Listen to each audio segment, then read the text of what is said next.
करते हैं India gate के इतिहास से। आपको बता दूं कि इंडिया गेट के निर्माण की कहानी फर्स्ट वर्ल्ड वॉर और थर्ड एंग्लो अफगान वॉर से जुड़ी है, जिसमें ब्रिटिश हुकूमत की आन बान और शान को बचाने के लिए हजारों ब्रिटिश और भारतीय सैनिकों और अधिकारियों ने दुश्मनों से लड़ते हुए अपनी जानें गंवा दी थी। इसके बाद ब्रिटिश सरकार ने अपने शहीद सैनिकों की शहादत के सम्मान में एक इमारत बनाने का मन बनाया। अब इमारत को बनाना तो था, लेकिन सवाल ये उठ रहा था कि आखिर इमारत का डिजाइन कैसा होगा। और काफी सोच विचार के बाद ये फैसला लिया गया कि इंडिया गेट का डिजाइन पेरिस में स्थित आर्केड ट्रायम्फ से इंस्पायर होकर बनाया जाएगा।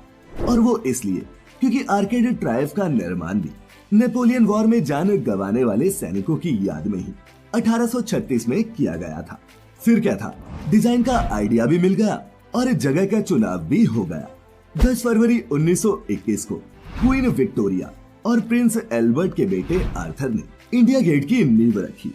और वहीं दूसरी तरफ इंडिया गेट का डिजाइन एडविन लुटियन नाम के आर्किटेक्ट ने ही तैयार किया था, जिन्होंने नई दिल्ली के कई इलाकों को डिजाइन किया है।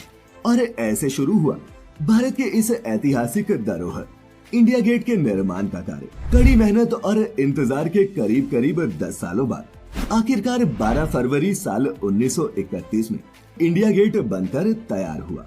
और इसके बनने के बाद एक शानदार कार्यक्रम का आयोजन किया गया, जिसमें उस वक्त के तत्कालीन वायसरॉय लॉर्ड इरविन ने इंडिया गेट को राष्ट्र को समर्पित किया।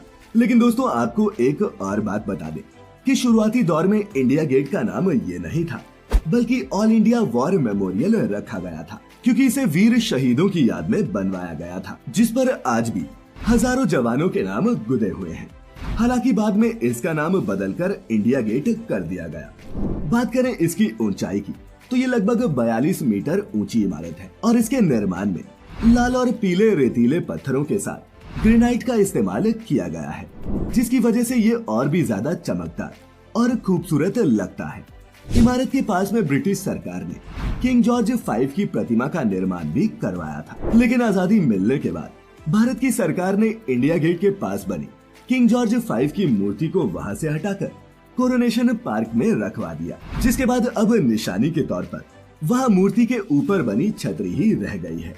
यही नहीं, आजादी मिलने के बाद भारत ने इंडिया गेट में कई और बदलाव किए, जैसे कि यहाँ पर अमर जवान ज्योति स्थापित की गई, जो चारों कोनों पर हमेशा जगमगाती रहती है। इस ज्योति को उन शहीद अमर जवानों की याद में स्थापित किया गया था, जिन्होंने 1971 में भारत और पाकिस्तान युद्ध में